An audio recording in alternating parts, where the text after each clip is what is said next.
Grieve साध साध सब नेक हैं, आप अपनी ठोरे, जो सतलोक ले जाएंगे वो साधु। कोई मांगनियां खड़ियां नहीं, एक मैंने रोजी रोटी ना मिल रही थी। इस दास ने इस परमात्मा के प्रोसेस को, इसके सारे ज्ञान को बहुत गहराई से समझा है और तब इसके ऊपर कदम रखा है। और कितने संघर्ष के बाद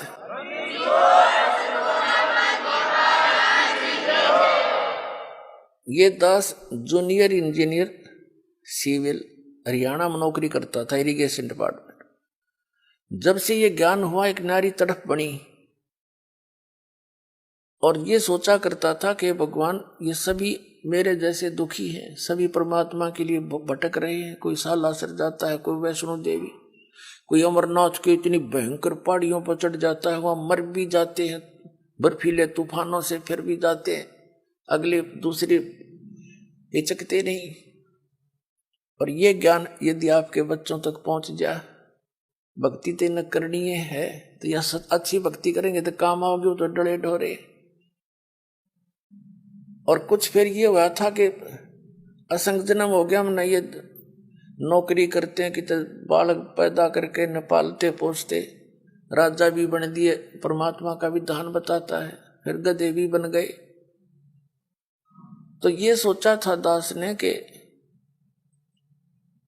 भगवान दया करे, उसका प्रचार करूं। जब तक आदेश नहीं था नाम का, तो भक्तों से मिलता था, अपने मित्रों से, रिश्तेदारों से, घर वालों से, सबको कहता कहवाता, और जो समझ जाता नाम दिलवाता था अपने पूज्य गुरुदेव जी से।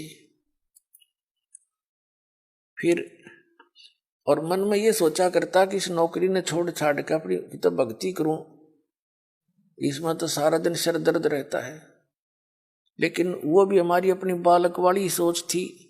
लेकिन परमात्मा का ज्ञान तो ये कहता है कि डेरे डंडे खुश रहो, खुश रे लेना मोक्ष, द्रुपरलाद भी पार हो गए, फिर गृहस्थी में के दोष।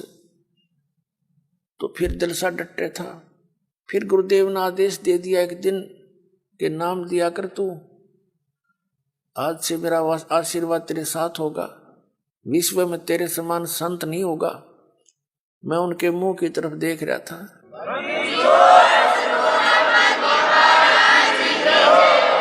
क्योंकि अपनी औकात से जीव खूब परिचित होता है, मानने से ना मानने।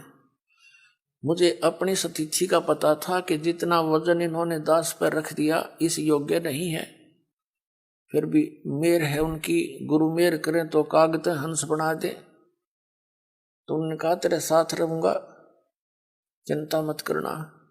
और आज से सभी जितने उनके शिष्य थे सबसे कह दिया था कि आज के बाद मैं तुम्हारा गुरु नहीं हूं, आज से दोबारा इससे उपदेश ले लो और इसको गुरु बनाओ, इससे तुम्हारा मोक्ष होगा। अब यह बात भी नहीं हमारे गले उतरे थी कि उन तो मौज है उनकी।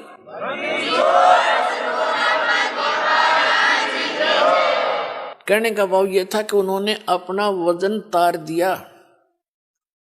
क्यों? उन परमात्मा के हंस थे वो खास, और सुनियोजित तरीके से इस बिचली पीढ़ी तक ये मूल धन लेना था हमने, और वो उनको उनके से द्वारा पार नहीं होने थे, ये पार इस दास के द्वारा होने थे।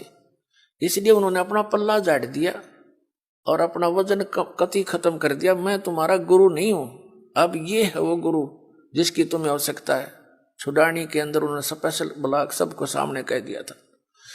तो बुद्धिमान व्यक्ति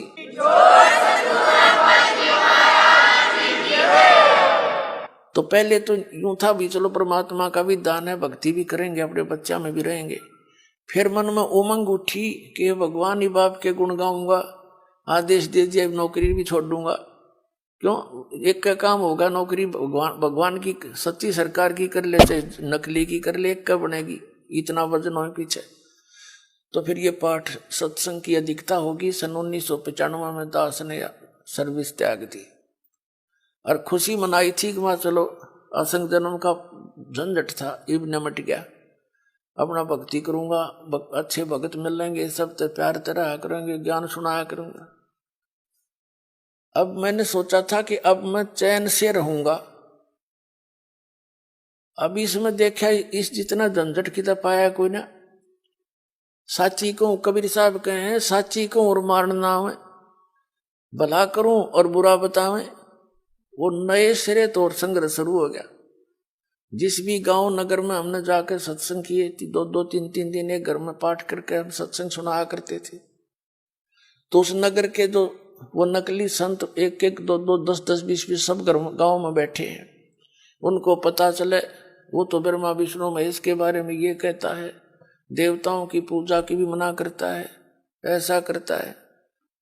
तो वो गांव गांव में शत्रु पैदा हो गए। हम नहीं उनको कुछ शत्रु मानते थे, लेकिन वो रोजी रोटी वाले हमें मानने लगे। तो यहां तक बात बढ़ती बढ़ती फिर आपने पता है क्रोथा कांड करा दिया इन दुष्ट लोगों ने। ये जनता के हितैषी नहीं, और जिन्होंने भी परमार्थ की चेष्टा की है ये सदा आगे अड़ते रहे। जैसे ईसा मसीह जी ने सच्चाई कहने की चेष्टा की थी, करस करवा दिया इन दुष्ट लोगों ने।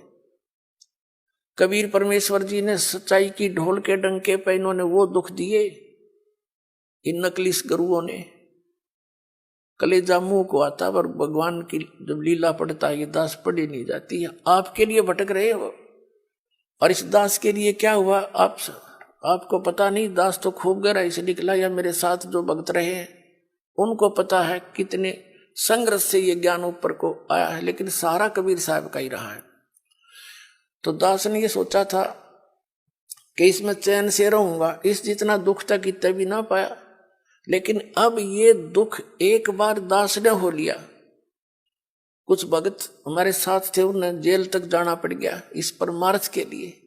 इसी जेल तक 100 मिलो हमने, जो भगवान के बच्चे उभर जाए, जनता का कल्याण हो जाए।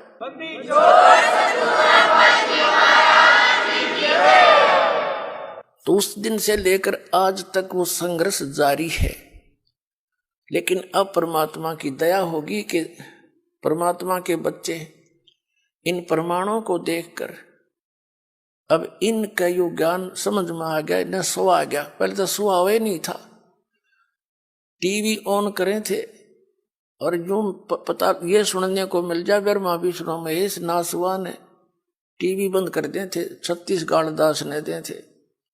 यो बकवाद करता है, ब्रह्मा विष्णु जी को भी नासवान बताता है, इनके माता पिता बताता है।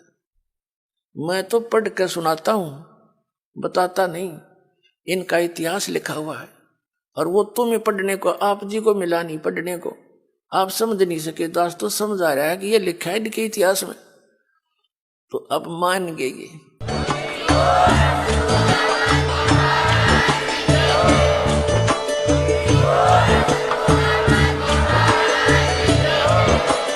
आप सुन रहे थे जगत गुरु तत्वदर्शी संत रामपाल जी महाराज जी के मंगल प्रवचन। अधिक जानकारी के लिए विजिट कीजिए हमारी वेबसाइट www.jagatgururampalji.org। संत रामपाल जी महाराज जी के शुभ आशीर्वाद से पूरे विश्व भर में 500 से भी ज्यादा नाम दीक्षा केंद्र हैं, जिन पर संत रामपाल जी महाराज जी द्वारा ऑनलाइन निशुल्क नाम दीक्षा दी जा रही है। अपने नजदीकी नाम दीक्षा केंद्र का पता करने के लिए संपर्क करें 8222880541।